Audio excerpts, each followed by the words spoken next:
This weekend interview is powered by Shocks, the world-leading open-ear headphones pioneer.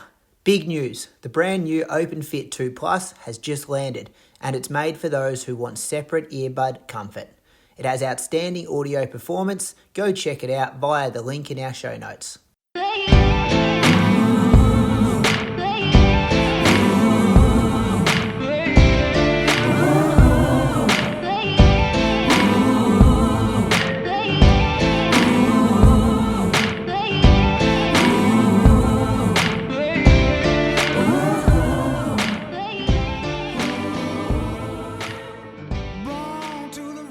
This week's interview, Brad, tell us about that before we go with what's coming up this week. Yeah, so Mike Power, he's been listening to the show and he wrote a really nice review on our Facebook page. So I hit him up, and he was probably one of the first national level or international runners that I sort of knew when I started running, because I went and watched him at the Australian Championships when he won in 2000, and then I was there at the Olympics the night that he ran the 5,000. So it was really cool to have a chat to him. And as I said to him during the interview, a lot of the current runners that we interview, we sort of know their story. So when you're doing the interview, it's not quite as new or as fresh. But I didn't know a lot about Mike. So we spoke about his junior years, went to World Juniors, and then college years, then Olympics, and sort of then what happened after the Olympics. Because he's only 4 years older than me, but, he's been out of the sport now for probably over 10 years. So, he really retired quite early, and the reasons for that, and also a bit of a battle with cancer in 2009. So I really enjoyed sitting down with him for about 70 minutes, and hope the listeners enjoy it as well. All right, welcome to Inside Running, Mike Power. Yeah, thanks for having me. It's great to be on. Yeah, and I know the boys and myself are very appreciative of the kind words that you posted on Facebook the other week. Yeah, we really appreciate that somebody of your sort of quality level of athlete would write something like that on our page. Well, yeah, no worries. I actually I don't know how I got on to listening to you guys, to be honest, but I love listening to podcasts, and mainly listen to music ones and a few talking ones, and then came across you guys and just started listening, and I thought, I wonder if they're on Facebook, and so I'll just put a little post on there and try to support you guys as much as I can. Yeah, thank you. Actually, that was going to be one of my questions, was how you sort of came across our podcast, because you're based in the US, and so you don't remember how you came across it? No, I mean, I was probably searching for running, or searching for something across my feed or something. Yeah. Went on there and just stumbled across it. So I'm glad you guys put it on. Yeah, cool. Well, as you're aware, because you've listened to a few of the podcasts, we normally get the athletes to introduce themselves and sort of list off their PBs. Do you remember all your PBs? Ooh, well, I remember some of them. Let's see how we go. I think I've got them written down if you don't remember. So let's see how you go. Let's see, 800, 151. Yep. 15, 1,000. I guess I ran 1,000. I don't know if you know that PB. Well, that was a long time ago. That was when I was a junior, 223 as a junior. And 1,500, 340. I didn't quite crack the right. 340 barrier. Yep. Mile, 358. 2K, 501. 3K, 746. Yep. 2 mile, probably, I think I only ran it once, 842. And I was in Canberra. And then 5K, 1323. And I think I ran a couple of 10Ks. That was a long race for me. I think it was 28. I want to say 40 low, 42 or 43 or something like that. Yeah, okay. So the one I got here is 28.49 in Brisbane, but you might have run another one, and that will be one of my questions a bit later on. Is you very much focused on the middle distance and never sort of really branched out to sort of the road and a reason for that.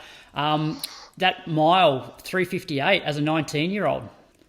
Yeah, it was, the miles, and there's a big push for bringing back the mile, and I think they really should, especially as a showcase event in some of these big European or big Australian meets, because it brings so much, so much just flavour to it to break a 4-minute mile. So that was my goal, even even when I was 16, I was thinking, okay, I was brought up with all these milers, with my dad and just watching videos and following these guys. And so I always thought about the 4-minute mile. So I had a chance one year to do it in Melbourne. I think I was pretty young, maybe 17, and I think I ran 4:05, and that was my first true mile. And then I kind of said, okay, I really want to try to break 4 minutes.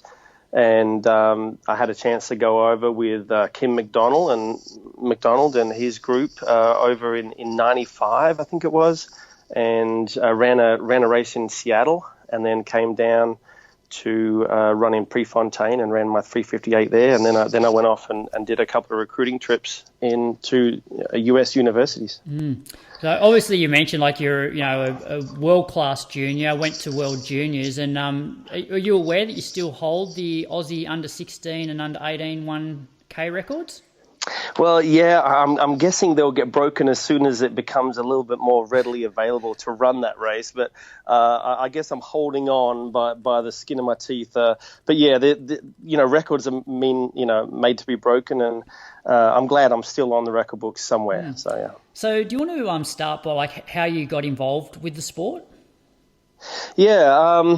Okay. So I went to St. John the Baptist Catholic School in Ferntree Gully. We used to live over there, and when I was younger, and I was about 6 or 7, and or 8, and it just started doing some races in the parking lot of the school at like lunchtime or recess or whenever it was, just for fun, really. I guess we were bored little kids, and there was one kid that always used to beat me, and he said, hey, you should come and join me at the Little Athletics. So we went down to Dandenong Little Athletics. I think it was on a grass track at that point.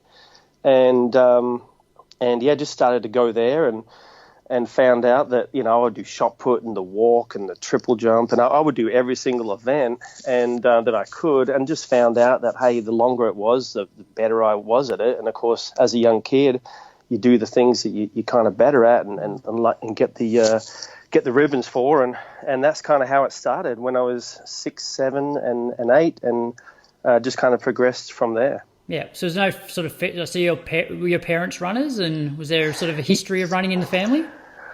Yeah, my dad used to be a very good miler back in England, and my mum was a figure skater, like a club figure skater when she was younger. And I guess, that wasn't ever pushed on us. My dad was playing soccer the day I was actually born, actually.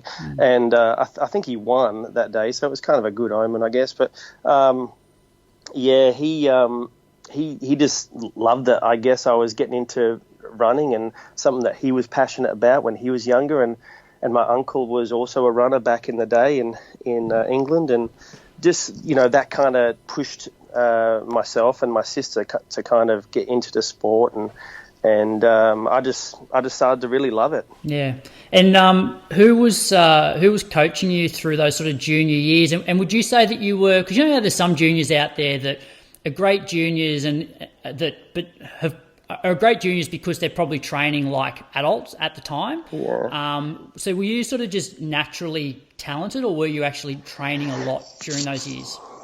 Well, I actually I look at some of my diaries, because I got in the habit of keeping all my running throughout those years, and it was a good thing to look back on. And I was very much into trying to beat my best from the previous years or something like that with certain sessions or training grounds that I ran on. But I think I was a little bit more mature maybe than some of the other ones, especially on some of the other boys I ran against, especially when I was maybe 15, 16. I kind of had a really big growth spurt when I was about 16. Yeah. But before that, I didn't hardly train at all, to be honest. I mean, I would go out and run, and but there was no big sessions, no big workouts that I would do. We never did a long run, even up until I went off to college. I think my longest run was probably around 60 minutes. Yeah, right. Okay.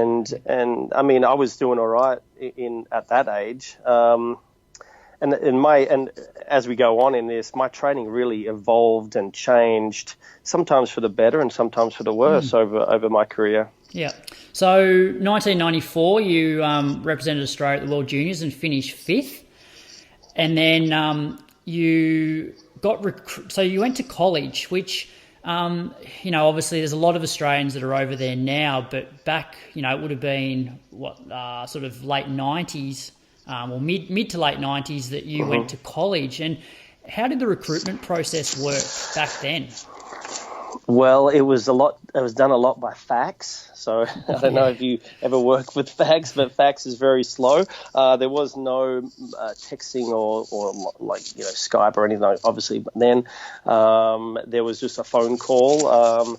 So going back to the World Juniors, I was on a great team with Paul Cleary, and he got 6th in that 1500, and then Paul Byrne won the 800 in that championships, and I think my sister got 2nd in the 3K against Gabriela Szabo in that. So we had a really great team of juniors that year in '94, and a lot progressed from there, and some didn't. But I just after that there was a guy there that used to go to, I think it was Franco Mara, that used to go to University of Arkansas, and I guess he got in contact with the coach at the university, and they were the only school that really reached out and started recruiting me.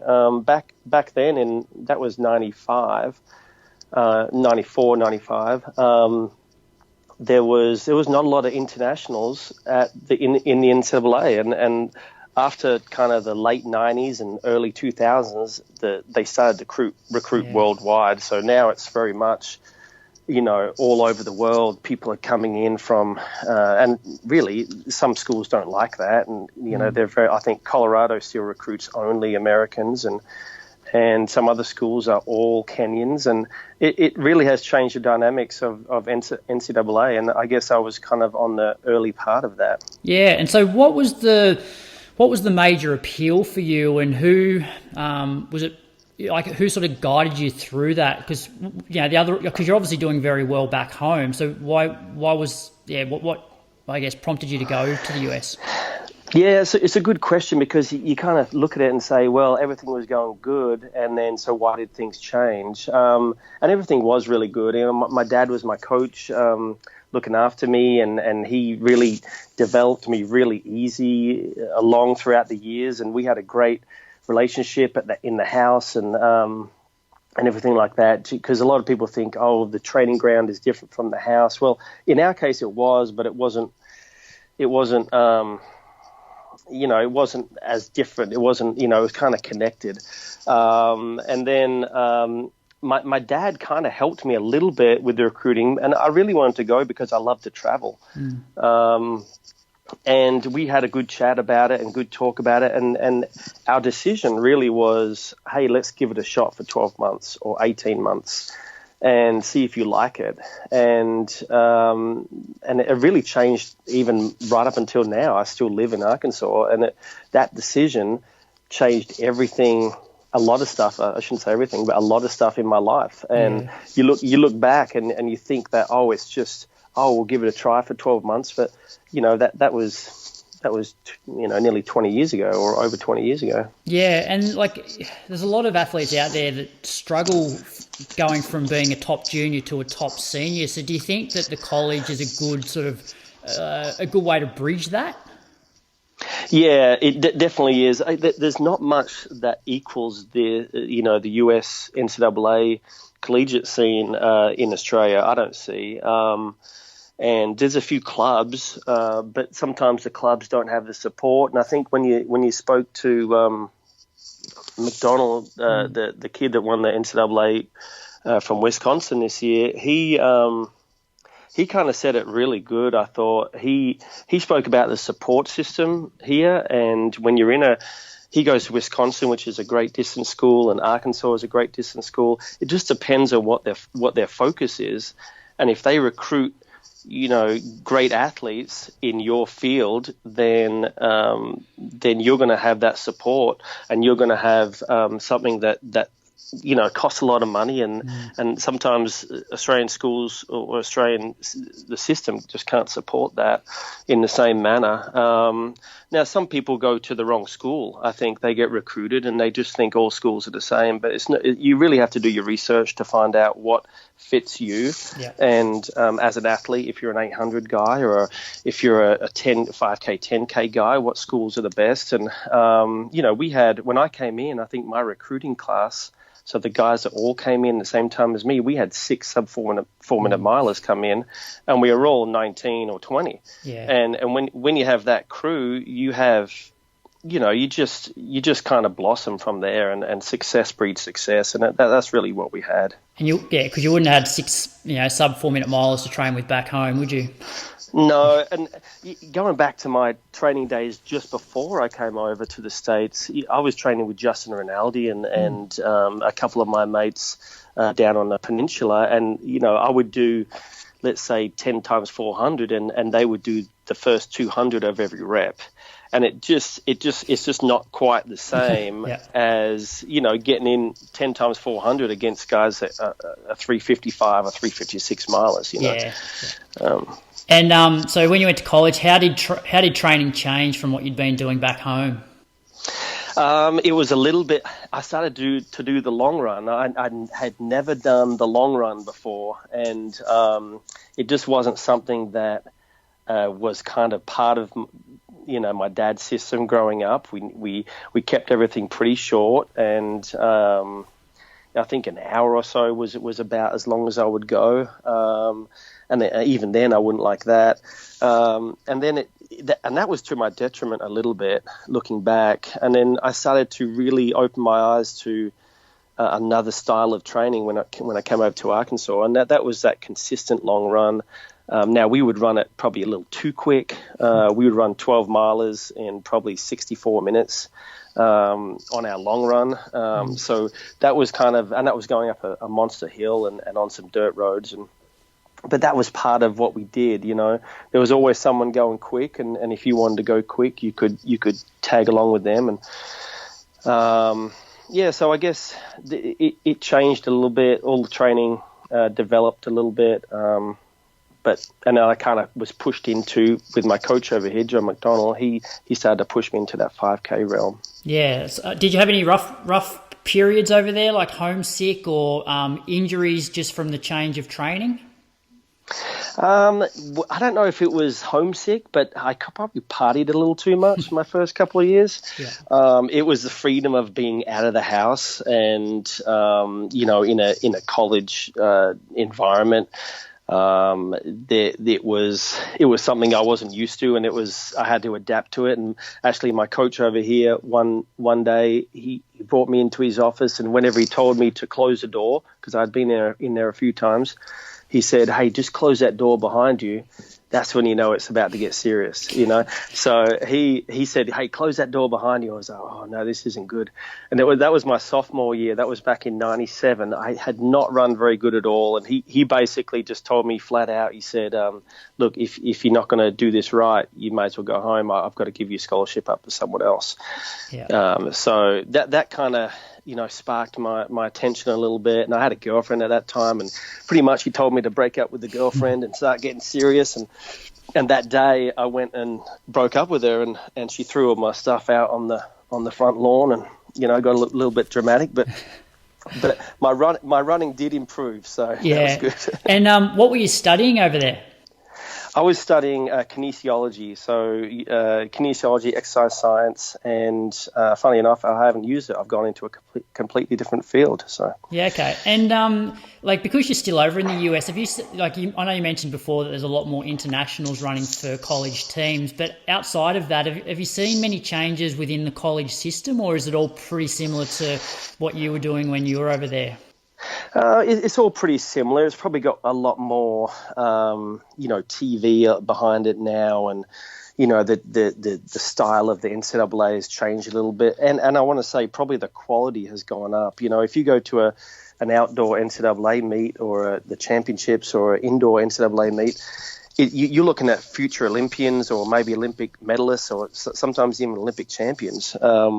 and it's like a little mini Olympics in a way, and it's quite a show when they put it on there, and I think just with that TV behind it, and of course social media behind it, it's definitely developed, and it's pushing in the right direction.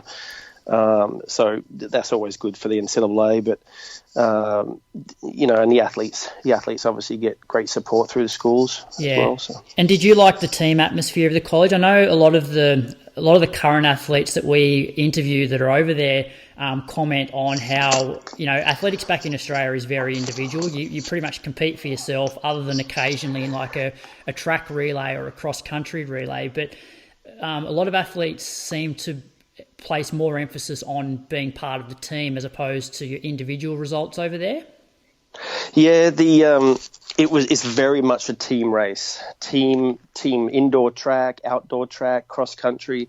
Everything's focused around that team, and I think that's a huge, obviously a huge difference for Australia. But you've got a job to do as part of your team, and I think it starts to connect with the Aussie rules football and the soccer and that kind of and the baseball and the cricket and all those team sports where it's like, hey, you are a part of the puzzle towards a championship, which is bigger than the individual championship. Yeah. And I remember one year, I think it was I'm not too sure, it was maybe a junior year or something, so 98.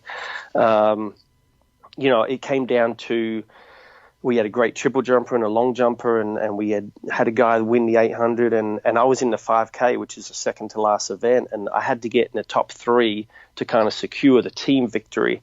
And so I went along there. It was probably my second 5K ever, and I got third behind Adam Goucher, and I think Abdi Abdurrahman was second. And I beat Meb Keflezegi and a few other guys, and some of the Hauser twins from Stanford. And I didn't really, I did it for the team. And the triple jump guy was cheering me on the inside of the track, and the coach was telling me, hey, you got to stay where you're at and stay in that top 3. And I remember that race really vividly. And I remember NBC or someone interviewed me afterwards, and the whole interview was revolved around, hey, you got 6 points for your team, and that secured the team victory. And even in cross country, it's very much a team sport. And now I coach at a high school, and that's what I preach now. It's doing it for the team, and the individual is just part of the bigger picture. Yeah, it's well said, because every time I look at like an NCAA sort of cross country race, you notice that the teams are often running together in packs, which they obviously train that way, and it's part of that process, or that's the best plan for them is to often run as a pack, which would never happen in an Australian cross country race. It's just every man for himself. Yeah, and I think that's something Australia can evolve like that, and maybe put in one or two team races. It's the scoring over here is you have 7, and it's the same scoring from high school right up into college. But you have 7 to 9 guys, and you bring them to a championships, and the top 5 are your scorers, and the other guys can displace the other team's top 5. Yeah. So we, and it's got you spread between 1 and 5. So if you have, 15 seconds between your first and your 5th guy, and your first guy's right up near the front, you're probably going to have a pretty good team finish. Yeah. And that's what I do now as part of my coaching, and the kids really thrive off, hey, what do we need to do to win the team? Yeah. Yes, we may have first, second, and third, but where's our 4th and 5th guy going to be? So, yeah. And so during college, what did your training look like? Do you want to give us maybe a quick rundown of how the weekly structure looked? Okay, so I actually found a whole bunch of my old training diaries about a month ago, maybe, all dusty, and so I started to open them up, and they smell a bit moldy, but they still got the good writing in them. And so it was usually a Saturday long run, and a Sunday very easy by yourself. Monday was usually some kind of workout, maybe a mile down if it was during the track. If it was cross country, it may be 4 or 5 times a mile, where we would incorporate some form of hill. We may do those with about 4 minutes jog back to the start recovery, and do them in about 4:15, 4:20. We'd usually only do about 2 workouts a week, and the rest was just kind of fill in with some over distance kind of steady running.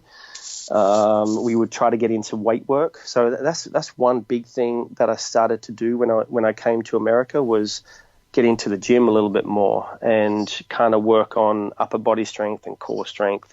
And I had never done that before coming to America, and so we would incorporate that maybe twice a week. And obviously you get your hills in there. Maybe the second workout would be a hill.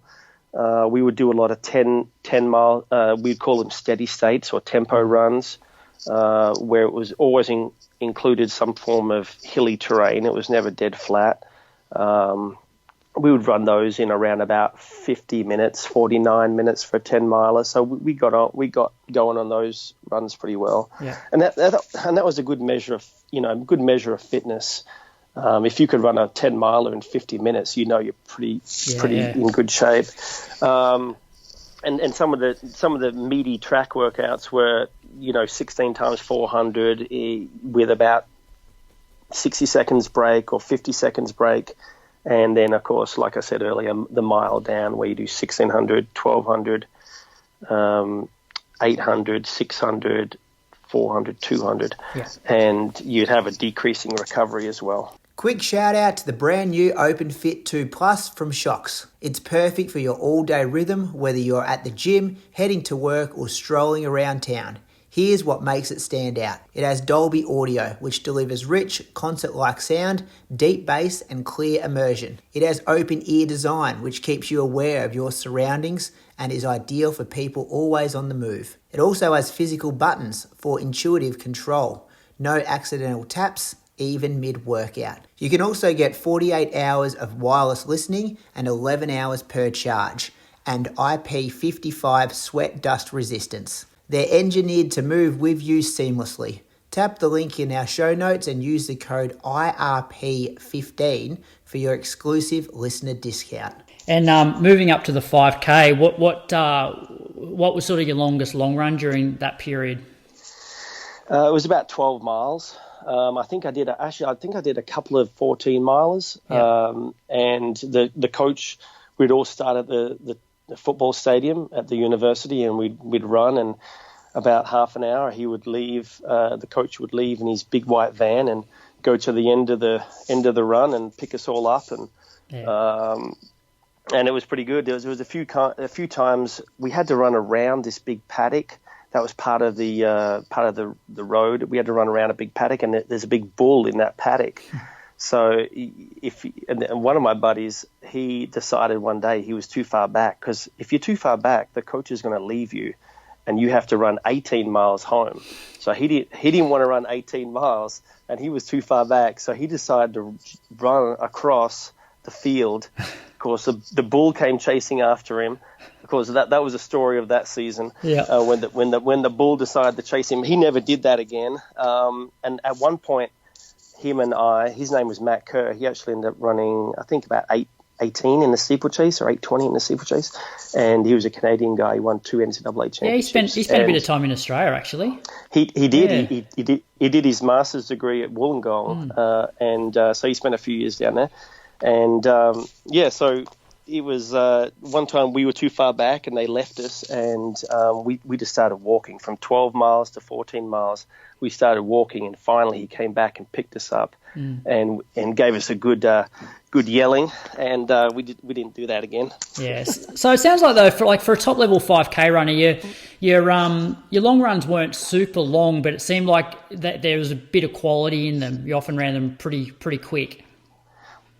Yeah, like I said, most of our long runs during that time was your 12 and a half milers at 64, 65 minutes. And that ranged from everyone there was another guy we had, Seneca Lassiter. He was an 800 miler guy, 146 and a 332 1500 guy, and he he would do the same as us. He would go out there and run a 12 and a half miler, 64 minutes, and it was just part of what we did. Everyone did it, and the workouts or the sessions would be slightly different for him. Yeah. But yeah, it was probably, and I'm talking in miles here, it was probably 70 miles, 80 miles a week. Yep. It wasn't a lot, and I think that suited me a little bit.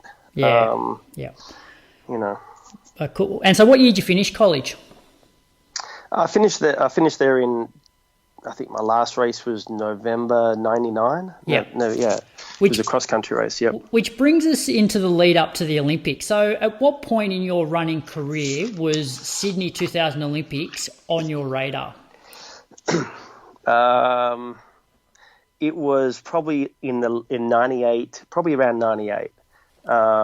And when I was in Australia, actually, in 95, I started to think about the 96 Olympics, but I was just a little bit too young and I wasn't quite ready for it. I think I got fifth in the 1500 that year in the senior Australian champs. And I just wasn't quite ready for that. But the Olympics had always been in my mind ever since I was growing up. I would watch Steve Ovett and Seb Coe and Steve Cram and all these legends run in, put on the VHS and watch the Olympics growing up, and it came back to that memory came back when I was in the Olympics in 2000. Yeah, so let's so you finished college end of 99, and you stayed over in the US. You didn't come back to Australia. I came back that Christmas and I spent 2000 this summer, Australian summer down there leading into the trials. Yeah, okay. And so can you talk us through, do you remember what the actual selection process was? Because I know that the Nationals were in, say, February, but then there was a separate trial later on in the year because obviously the Olympics weren't till sort of September. So did running well at the national championships count for anything? Do you remember that year, that lead-in? I know you had to get the time. I mean, you always have to get the time. I think I got the time in Brisbane, and I heard Mark Thompson on your podcast, and he had spoken about that, and he had a great race that race, and that was my first, time that I got the A standard. And I think I got 28, 29, and I just broke the standard anyway. And then I went to the trials, and I had to win that and kind of like back it up a little bit. And I went there and ran against Sean Crichton, and I think it was Cisse Bizabe and Mizan. I'm not too sure who it was, but it was quite a great race, and I think I closed really well. I think my last 3 laps were around 3 minutes, and kind of won that race in 13:27, I think. Yeah, and you're still wearing Arkansas singlet at that race, weren't you? I'm pretty sure. Oh, you might know that better than me. I'm not too sure. Yeah, because I remember I was telling you off air that I really only sort of got into running around sort of that 2000, 2001, and that national championships in February was like probably the first sort of major athletics meet I'd ever gone to watch, and so I remember watching you win that, which was pretty impressive. So you won the championship there, and then obviously the focus was on the trials. So what was which you finished? Where did you finish? Second in the trials? Well, I'm not too sure. My memory isn't that good about that race, but I know that I got the A standard and I achieved whatever they needed me to achieve. Yeah. I know that I won the national that year, and you might be right. I may have got beaten at the trials.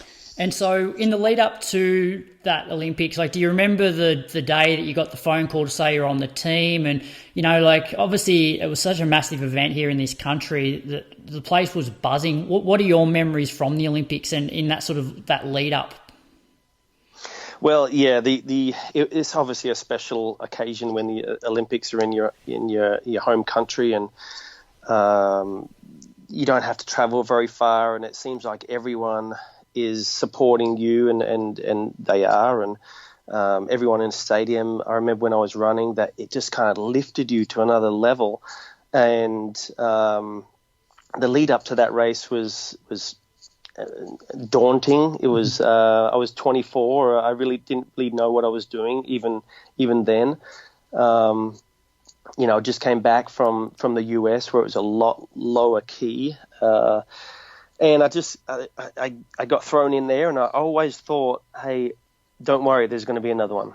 Don't worry, 2008, you'll get another crack, and it just shows you that you can't always think, you got to think now. You got to think today, and you never know what's going to happen in the future, and so that was that. But yeah, I remember. I mean, the village, and just allowing some of my friends in, and they could walk around and just get that experience with me. I ended up coming down with food poisoning about 4 or 5 days before the race in the village, and I was out for a couple of days, and just kind of messed me up a little bit. And you try to do your best, but I just didn't have the energy in that race, and look back on that as a bit of a disappointment, really. Yeah. And in the lead up to the Olympics, because there's a lot of articles written these days about sort of the decline of Australian sport, and since sort of 99, and they talk about the fact that there's so much money in sport in the lead up to the Sydney Olympics, which is not there anymore. Do you remember if, like, during that period in the lead up to the Olympics, like, you were getting, decent levels of support from AA? I'm not too sure about decent level. I was definitely getting support from Athletics Australia, but I think athletics in Australia just doesn't have the sponsorship. It just doesn't have the excitement that people want to go and watch the events. People know it as a really tough sport, and I think that pushes a lot of people away and kids away. And it starts right down when they're 6 and 10 and 11 and 12 and my son is 8 years old, and there's no opportunity for him to run in. The only time he runs a race is when the school puts on like a 5K race, around the roads. And I think you got to have that. You got to start with the little athletics and really kind of build that. I want to be an athlete, a track athlete, or a runner, and I think Louis, you had Louis Rowan, Louis Rowan the other day talking about it, and I really enjoyed hearing that, because you got to start with develop these youngsters and say, hey, I want to do that. But most runners do it because they love doing it. They don't get paid big bucks for it, and that's kind of how I was. And eventually it was, hey, do you want to keep doing this at 25, 26, 27 when you got a bad leg, or do you want to go and earn some money finally? Well, let's talk about that. So doing my research, like, I had a lot of information up until sort of 2000, and you were very consistent and very dominant sort of from 2000 to 2003. So you won the 5,000 national championships in 2000, also 2001. You're second in 2002 behind Mottram, and you won again in 2003. So what are your memories of that period between, say, 2000 and the next Olympics? So were you a full-time athlete making, decent amounts, like being able to support yourself, or were you doing some part-time work outside of that? Were you generally injury-free? What did those 4 years look like? What I remember in those 4 years was I didn't have anything concrete. I changed coaches a few times.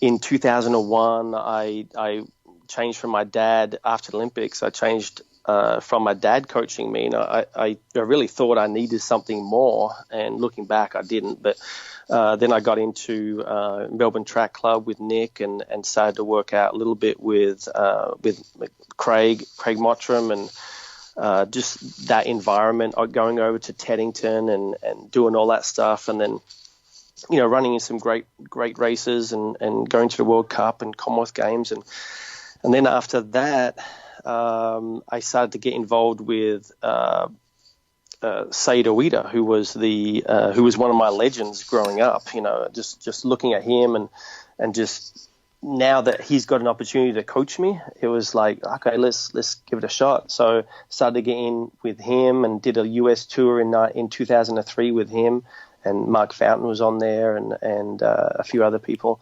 and then after that, I that kind of all went south, and then I started to go with, well, who have I got next? And I know that Bruce Scriven had coached Mottram, and so I reached out to him, and I was like, hey, I got to find someone to coach me.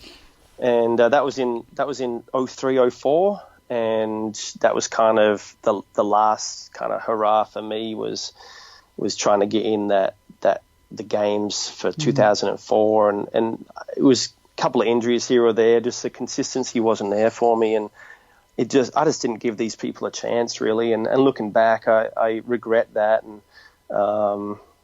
I kind of left Australia a little bit, kind of, you know, upset that I didn't give these great coaches a chance to really coach me and really give me a shot, you know, give them a shot. Yeah. So if you had your time over again, so did your training change? Like, and I guess that's hard, as you mentioned, when you're constantly changing coaches, they obviously have different coaching philosophies. So you're constantly changing your training program, but not giving it maybe long enough to take effect. So if you had your time over again, would have you just stuck with, say, Nick for longer, or?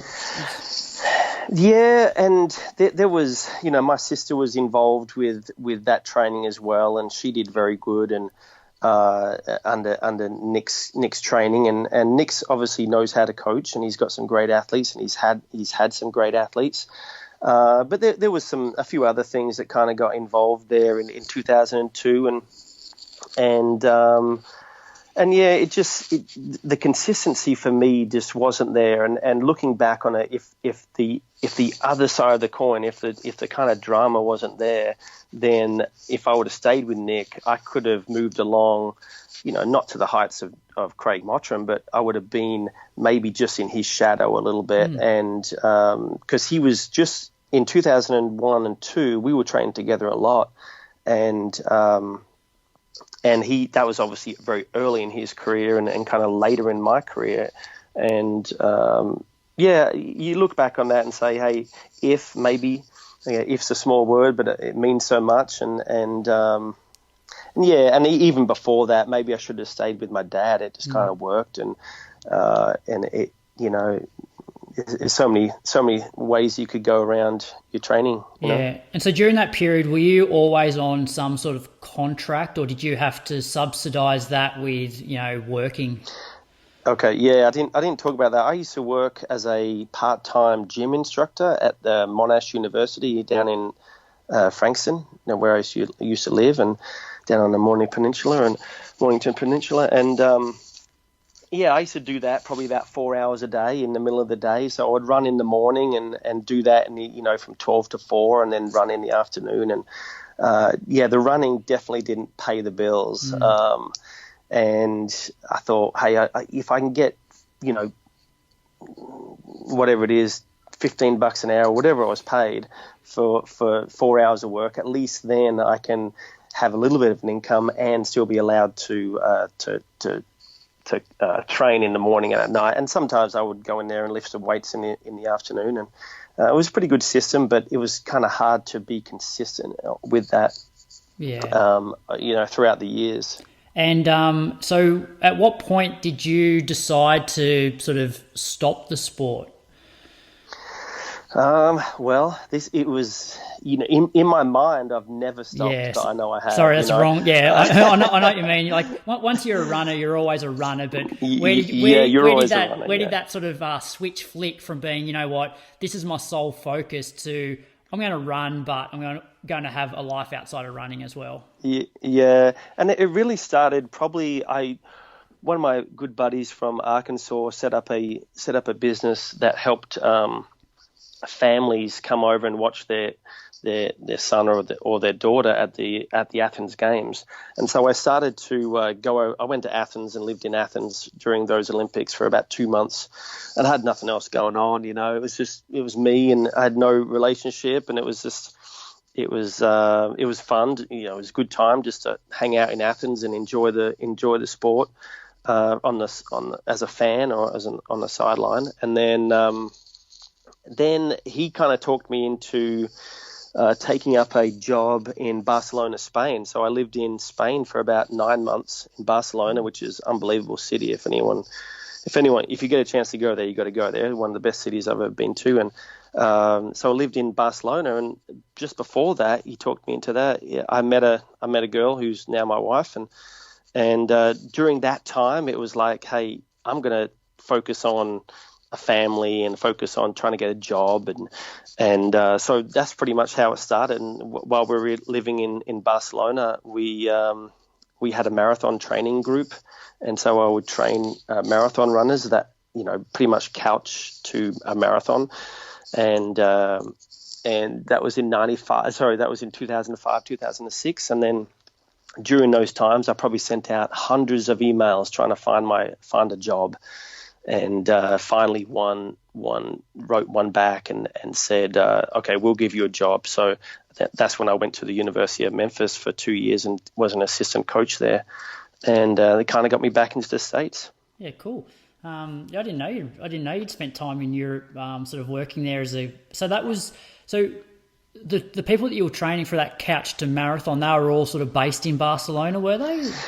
Yeah, we had guys from Germany and Austria and obviously Spanish, you know, the Catalans, and it wasn't a big crew. It was a very small crew, but it was a really fun group, and I was following a program that someone had given me, but I started to adapt a little bit near the end, and it was just really fun. I could run with them, and I started to learn some Spanish. And of course, I didn't want to speak Spanish in Barcelona, but they did for us, and they wanted to learn English. So it was a fun time in our life, and we often look back and reminisce, my wife and I, and about our time in Barcelona before our kids. Was it a bit of a learning curve for you, sort of coming from the 1,500 miles to sort of 5K? Sort of learning a bit more about training for the marathon, or you felt like you had a good grasp of it? Oh, no, I had to learn a lot. I've actually run, I don't know if you know this, I've run 2 marathons, and you've easily beaten my best. Did you know that I've run 2 marathons? No, I didn't. Well, let's get to that. Why, I would say that you retired relatively young. As we know, distance runners can go well into their sort of late 30s, even into their sort of early 40s. So firstly, why, I guess, did you retire so early, or not that you ever stopped running? And then why did the long distances sort of never appeal to you? Well, first of all, why did I stop running? It was just injuries. It was my Achilles. It was my lower legs. It was my ankles. You could get through 2 or 3 days of training, but then you have to have 2 or 3 days off, and you can't try to run a 13:20 doing that, So even to this day, if I go out for a run, I'm sore for 2 or 3 days just in the Achilles, and I'm walking out of bed with a bad Achilles. Really, I should have had that taken care of a long time ago. I agree with you. I think I was too young when I really hung up the spikes and the shoes. I've often thought, hey, maybe I can come back a little bit every now and again. And what helped me do that was just before I was sick. No, it was maybe afterwards. I got sick a few years ago, and around that time, my Matt Kerr, my buddy he's now at Boston College and a coach up there, and another buddy of mine, Sean Biedelsbacher, he went to Arkansas with me, and we all got together. We were in different parts of America at that point, and we said, hey, let's go and run the Boston Marathon. So let's train basically over text together and just tell me what you're doing and we'll try to do the same stuff. And we did that for about 9 months and ended up meeting up in Boston and ran the Boston Marathon together. And that was, we weren't trying to win it, obviously, but it was more of three mates getting together and no matter where we are and saying, hey, let's meet up for these 4 or 5 days and have a good time and also incorporate what we love, and that's running. Yeah, that's cool. Did you have any sort of little side bets going, who was going to sort of beat who, or did you actually run it together? We started out together, and one of the guys, he saw his wife and family on the side around about mile 17 or 18, so he decided, okay, the wife is a lot better decision and keep on pushing through here. So he bailed around about 17 miles in, and my calf decided to shut down around about mile 20. Yeah. And I said, okay, I'll see you at the end. I was going to finish. So I stayed there was like a medical tent at mile 20 and stayed there for about 20 minutes while some guy stretched me out and loosened up my calf. And then I started to walk home, and so there was no real side bets, but there was definitely a story to tell. My last 6 miles took me 1 hour to complete in the Boston Marathon. It was definitely that was of course the last one I did. I'm scared to even say the word now. So, but yeah, one day I'll get back on the horse and maybe run another one. What other marathons have you done? Well, the only other one I had to qualify for Boston, and that was at Memphis. That was at Memphis. I think that was actually my fastest ever, 2:48. So you've got me in that personal best category. Yeah. Yeah, and so because I noticed here that you ran a 66:23 for a half in Spain in 2006. So do you reckon, like back in your prime, you would have had a good marathon in you, or it just wasn't sort of your cup of tea in terms of physiology and stuff like that? Yeah, I was always a little bit heavier than the other runners, I thought, and distance was never, that kind of distance was never in my DNA, I guess. Even from very young, I lost interest after even during some of those 5Ks I did, I would lose interest midway through the race, and I would have to kind of shake myself up and say, hey, you've only got 4 laps left. It's time to focus in a little bit. Yeah. And I lost a few national championships like that because, Mottram would throw in a 58 in the middle there, and it really broke the hearts of everyone in there. And that's what it does, and especially if someone's not fully focused for that 13, 14 minutes. Yeah, but on the flip... Sorry, go on. Yeah.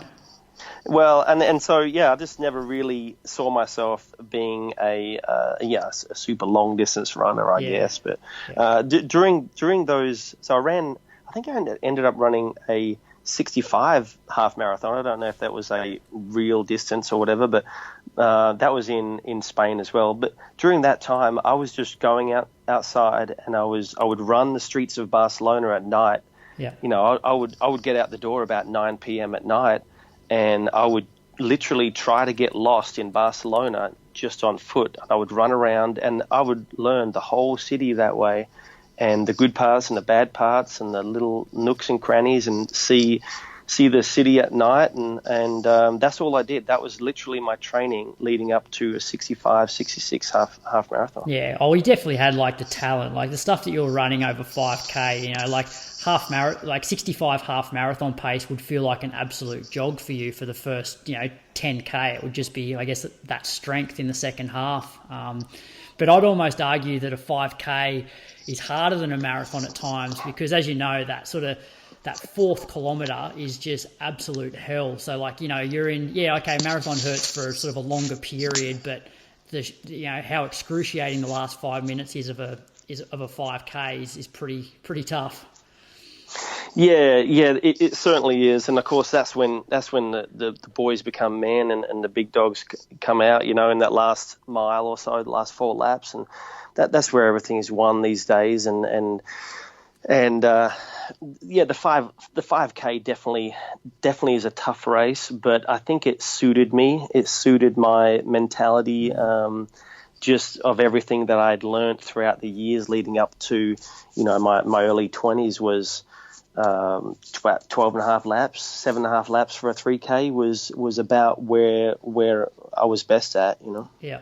Now, here's a question that we don't get to actually ask the sort of current runners, but I know a lot of elite athletes, when they decide to hang up the spikes, have trouble sort of finding a new focus in life because, running sort of becomes part of your identity. So were there tough times for you sort of readjusting to, say, like, we'll call it sort of normal life, where, you're getting a job where you're living more of a balanced life, I guess? Yeah, there is, because once you put so much energy into a sport and that is what you are known for, it's time to, get back into the real world. And especially over here in America, no one knows who I am, and no one knows what I did, and that's a good thing. And they see me as not a guy that did a certain thing back, an Olympian or whatever they want to define it as, but they just see me for, hey, I'm a teacher now and a coach and my kids, and even looking at my kids, it's like, that now turns into your focus rather than everything's revolved around running. You got to get your sleep, you got to eat right, and a few of your interviews on this podcast has been, spoken about that, where it was time to kind of say, hey, I'm going to enjoy my life while we got it. And running, was a long time ago for me, unfortunately. But I still obviously love the sport. But I look back and I say, wow, I can't believe I actually did some of that stuff and trained as well as I did and as dedicated as I was. But now I push that onto, the kids that I coach and my own kids. And so you still learn something from that kind of past life, and now I'm in a different aspect of my life, and time of my life. I'm still using some of the things that I learned when I was an elite athlete. Yeah, and I suppose you mentioned before that you got a little bit sick, and a lot of our listeners won't realise that you were diagnosed with cancer. Was it 2009? It was 2009. Yeah, it was one of those things that just kind of came out of nowhere, and I was pretty fit during that time, lifting a bit of weights and doing a bit of running as well, and I was teaching a class and I had a huge pain. I thought it was something I ate, a huge pain in my abdominal area, and I had to go home. And I think I went home. My wife then took me down to the doctor, and they did a few scans and ultrasound and stuff. And then it was pretty much, hey, we got to get you on chemo, and talking about a shock to the system. That's real life, and it puts everything in perspective. I had one child, and I have three children, but I had my son at that point, and we didn't know if we would ever have any more kids, and so I went through some pretty hard chemo,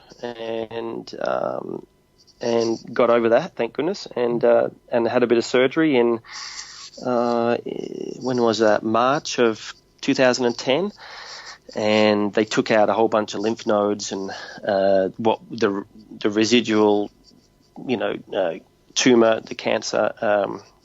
It was dead at that point, but they said, well, better to take it out just in case it sparks up again, and so they took it out, and I had to have tests for about 5 or 6 years, but now I'm 8 years post that, and looking pretty good. So. Yeah, great. So how long did the rough patch last for? Was it a year and a half or so?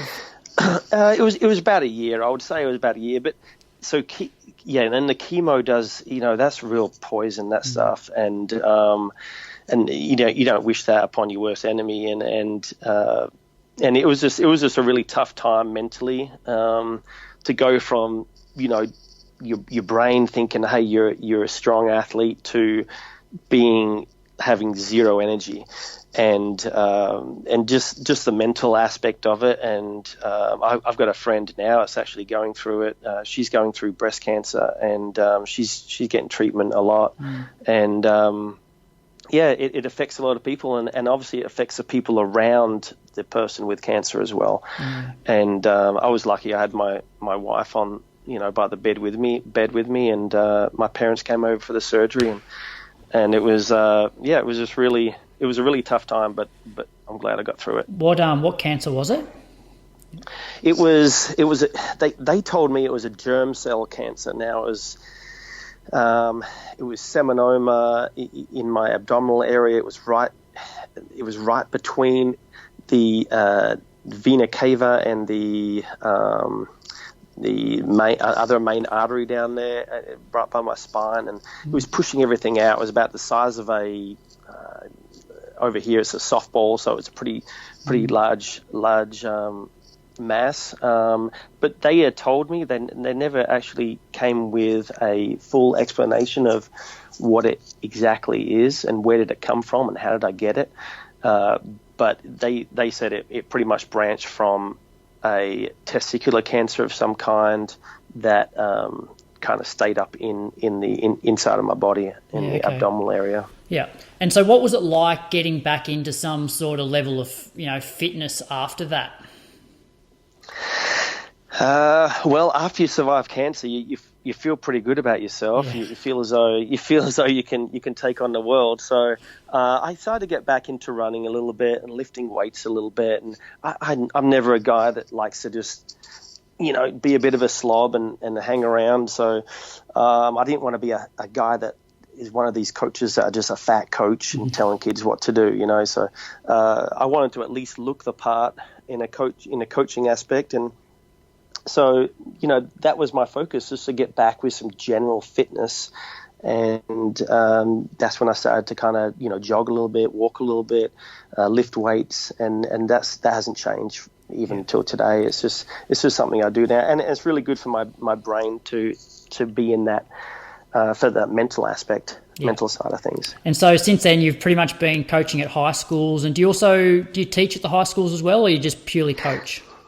No, I teach at the high school now. I've taught at the Bentonville High School for this is my 11th year I'm going into. I got my master's degree in education, and I love it. Teaching. I think this year they've even put me on online health, and believe it or not, I'm about to teach online PE. Okay. So try to wrap your head around that one, online PE.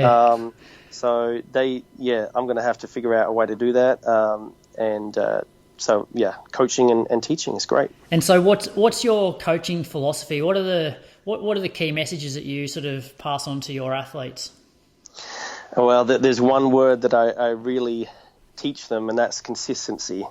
You have to be consistent, and you can't be you have to believe in kind of not one way of doing it, but one theme. And I've involved with these guys I coach now is the long run is our cornerstone of our whole week. And so our long run, these young guys now run 90 minutes on their long run, and they run around about 7-minute mile pace. I don't know what that is per K, but I think it's like it's about 4:22s maybe. Okay, so that's about what they do, and they're 16, 17-year-old kids, and so I'm trying to develop for the next level, and we've put a couple of kids in college, and that's kind of the biggest things. But I'm drawing from some of the stuff that I learned throughout my history and my career, and some of the stuff is like Melbourne Track Club does a lot of change of pace stuff, so we do a lot of change of pace stuff. There's a lot of stuff that when I was younger I did with the short recovery and the quicker stuff, and then you have multiple sets of the same thing. We do some of the stuff that Bruce Scriven does, and that's the tempo, and then a workout of some kind in the middle, and then a bit of more of a tempo at the end. So we kind of mix in a lot of stuff, and they seem to be thriving off it, and they get a kick out of it that, hey, this is Australian work, and this is the Australian style of stuff. And we do monofartlek, and we do we call it Aussie quarters, but it's a deep quarters. with the 400 on, 200 float. And, so it's the kids get a lot of kick out of that, and so it's fun. And with because you were such a great junior athlete, you obviously achieved a lot as a senior. Is there? What are your thoughts on athletes being great juniors? Do you prefer to see athletes maybe underperform a little bit as juniors? That's a tough question, because they have to, in my mind, they have to experience it at some time. And, there's a young girl now that I just heard of the other day. She was 13 years old, and she did really well in a race, I think, at Zatopek. And, and I kind of look at that and go, okay, she's 13, and just kind of, because I deal with 16-year-old kids, and I know that some parents are fantastic, and then some parents are very pushy and what they want their kid to want to where they want to go and what training they think they should do and all this stuff, and it's just trying to guide the athlete in the right direction. But I think they have to show something when they're young, because it kind of fuels the fire, and to say, hey, you can reach here, but let's try to take it a little bit slower and steadier, and get on a good routine and develop and be patient with it. Because I think running is a patient man's sport, and you kind of have to pay your dues, and you'll be there in the end. Yeah, and I think it's a good thing about the sport, but also a problem about the sport. Because if you look at swimming, for example, you'd say, look, it's great being a top junior athlete, because most swimmers sort of peak in their early to mid 20s. But then you look at distance running, and you're probably not going to reach your true peak as a distance runner till mid to late 20s. So it's that sort of trade-off between, yes, getting junior success, but also keeping them in the sport so they can actually reach their ultimate potential, 10, 15, 20 years down the track. Yeah, and it's that bigger picture that a lot of some coaches see really well, and other coaches kind of want that short-term approach, but still talk about the big picture. But sometimes they're thinking about, hey, when's this race or this championship, and that's fine. It's just you have to have. I think you need a little bit of success, and of course there are stories on both ends where you have someone that only just gone into the game, late in their career, and they've really blossomed. And then you've got other ones that were unbelievable when they were 16, 17, and 18. And it just depends on the athlete. And there are other factors, especially with I want to say, with all athletes. So there's other factors, girls, it seems, especially, that sometimes there are other things that push them away from the sport. Yeah. So I know the top colleges, obviously there's a lot of assistance for their athletes in terms of gear and travel and massage. Is there any assistance in the high school system? So do your athletes get any sort of assistance? No, they're not allowed to. It's against NCAA rules. So if they receive anything, then their eligibility to college is taken away. So they don't get anything. What they get is given to them by the school, or it's paid to by the families, by the parents. Yeah. Okay. Yeah. And so, what sort of things can the schools give? We travel to different meets. So there are. Talking about, you spoke about the team aspect. We have the Kansas Relays for us is a big competition, and we go up to Lawrence, Kansas, University of Kansas, and we compete up there. And so we'll take a bus and put them up in a hotel, and not the whole team. Usually we just have a select, probably 10 athletes, and we'll go up there and try to win, try to get some good times on the board and in the relay aspect. And so we try to travel rather than give them backpacks or stuff like that. And obviously you have your team kit, and we went to a big thing that Nike puts on every year. It's they call it the Nike South Cross Country meet, and the top two teams go, all expenses paid, to up to Portland. To run in the Nike Nationals, and it's always been our goal, especially me as a coach, is to coach a team that makes it to the Nike Team Nationals, and we got third one year, and they were all pumped and, hey, we can do it this year, we can do it this year, and they ended up coming, I think, fifth or seventh or something like that. And so they're a little bit disappointing, but it's more about the experiences that we can help these kids, achieve. So yeah. And just lastly, like a quick question about sort of running culture in the US. Like I know college over there is like really expensive. And so running, it appears, is a way of lessening the burden for families in terms of, getting tuition paid for. But on the flip side of that, I've run a few fun runs over in the US, and I almost feel that once people finish college, there's not as strong a club system as there is in Australia. So it almost seems like running is a means to an end for a lot of people to, get to college, get a free education, and then they're sort of done with running, like competitively. Is that a fair comment? Yeah, I think it is. I think I was a Glen Huntley boy growing up, and having that as a stepping stone, I guess, coming from a collegiate system straight into a better club system, I think that is definitely a good assessment. They don't have that over here unless you're elite, unless you can go up to the Bowmans or go to one of these groups that they have around here up in Flagstaff or wherever it might be. And unless you can go there, your running career is pretty much over, and you're going to use your degree and get into go and earn some money somewhere and have a family. They don't have a good club system. Maybe it's because of the large area that people have to travel. I don't know. Yeah.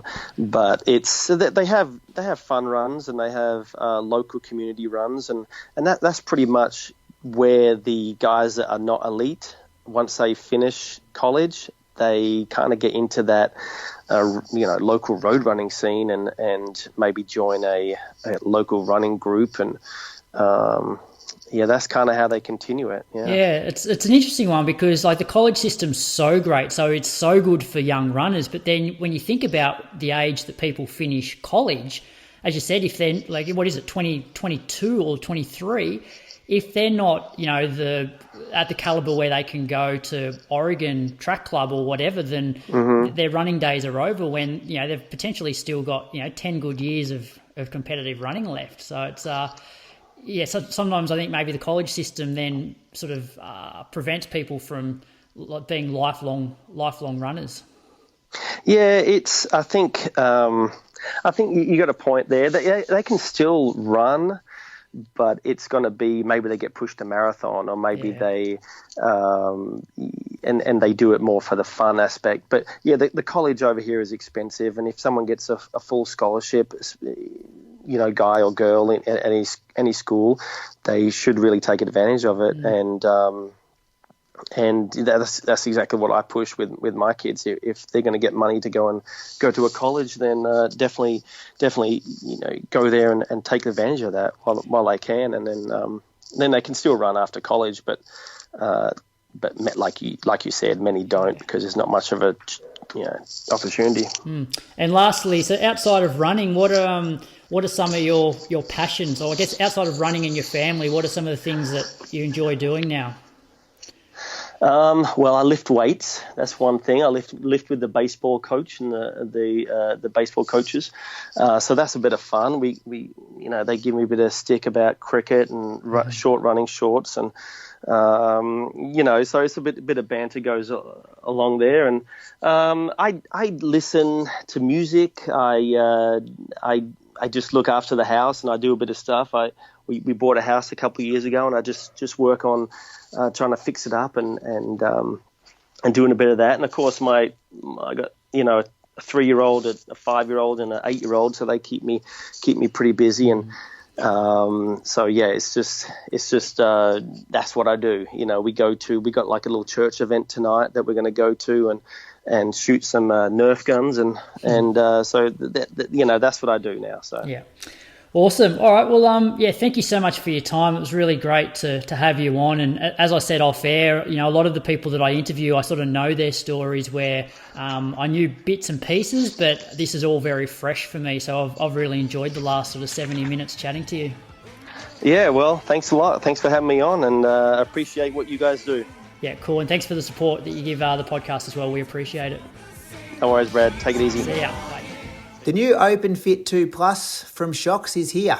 It features Dolby Audio, 48-hour battery life, and a comfortable open ear design made for all-day wear.